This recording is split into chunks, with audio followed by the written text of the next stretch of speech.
age requirement for kickoff is 18 years old. Now, if you guys try to apply for the kickoff credit card, sometimes they're going to deny you if you guys are under 18 years old. Now, if you guys are under 18 years old, just wait or try to see if your parents can add you on as an authorized user. And then when you get added as an authorized user, you can start building your credit that way. Now, let me show you guys this kickoff credit card because like I said too, I have a review on all of these credit cards on my website. You can literally type all of these accounts and credit cards in, and then you'll be able to see like the reviews on it. Now, I really love Kickoff because it's a great way for you guys to start building your credit, even if you have very, very bad credit.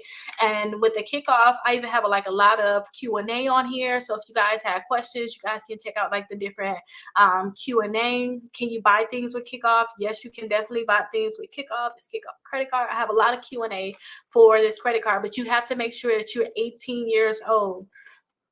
If you guys are not 18 years old, then they're going to deny you. They're going to deny you for this credit card, or let's not even say this credit card, this credit account. So make sure you guys are at least 18 years old so you guys can get approved for it. And when they approve you guys, they're going to report to all 3 credit bureaus for their installment account. They're going to report to Equifax and Experian for their credit account, their $750 credit account. So check that out too. And then they have a new credit card that they're going to report to all 3 credit bureaus for. So definitely check that out. But you have to make sure that you're